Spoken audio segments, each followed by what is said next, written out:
Duncan. So obviously, difficult result at the end of the game. Second half didn't go to plan, but I just want to know what your mindset was going into the second half at 0-0 against a strong side. Where was your head and the players at that point? Well, our intention was always to change it at half time. So we'd obviously put our usual, I'd say, normal starting players on the bench, and we'd rotated a bit today. So we'd given the opportunity to a few more fringe players who probably hadn't started some games. And they made it very difficult because they all did very well. But we had a plan to change things around slightly at half time, and it backfired. I mean, we didn't really put the work rate in that the others had put in to start. And I'm not really sure. I can't really put my finger on what went wrong there. Maybe it was too many changes at once, too many at a time, or people didn't get time to settle in. But our work rate significantly dropped in the first 15 minutes of the second half. I mean, they're a good side, don't get me wrong. They press everywhere. They've got some very, very experienced players that have played at a good level. So they're not the kind of side that we're going to be playing every week. And it was a good test. And obviously, 0-0 at half time. 0-0 at half time. With quite a lot of fringe players making their start.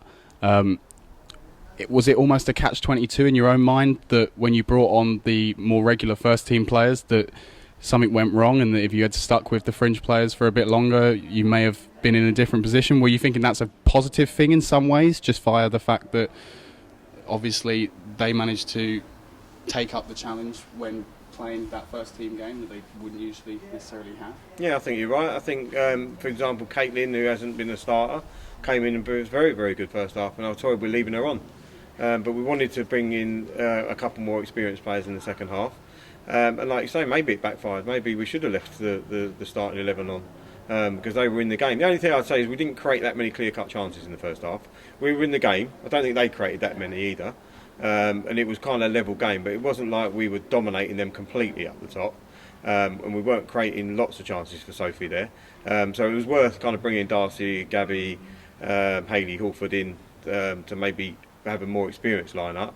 But it's just one of them days today. Maybe it just didn't click for us. Yeah, everyone has those days, and overall, the squad's very, very strong still. And as it is pre-season, gives you a lot of time to assess the players that you've brought in and some of the players that you've maybe promoted from the younger side. How would you assess as a whole some of the new signings? I thought Sophie Barnes just didn't stop running today, and she was tremendous in terms of her work ethic and her effort. And obviously, Hendra had few mistakes here and there, but she always tried to pick it up and was assured and tried her very best throughout the whole game. How would you assess it? Yeah, Amber's still very young. I mean, she was playing youth football last year, so come in here is a big step up, especially against a side like that who are very experienced, a lot older than her. Her positioning could have been better slightly on a couple of things when we spoke to her about that. But I mean, she's a player for the future, isn't she? She's very, very quick. She's very strong, and she will get better and better. And I said to her, you won't play against centre forwards as good as that all the time, so it will be a learning curve for her. I mean, Sophie is just brilliant every time I see her play at the moment. Her work rate as a forward, you can't ask for any more than that. I think she needs to be a bit more greedy. I've said that to her. I think she needs to shoot more. She's trying to get in, set up her teammates tonight, which is admirable, and people do that at a new club. But I think we'll see a more clinical side of her as the season progresses.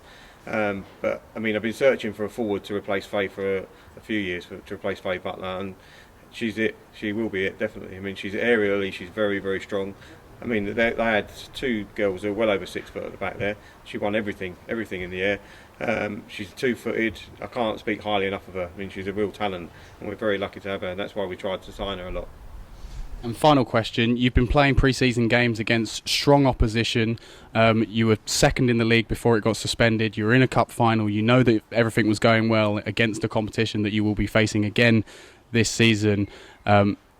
What is your mindset going into that next season? Do you want to be better than you were before, and do you feel as though you're capable of doing that? Yeah, I think so. I think everyone wants to improve. I think we have improved as a squad. I think our squad's stronger overall. We've still got players coming back. Obviously, Paige is back in training. Emma Green's back in training. Faye will come back in.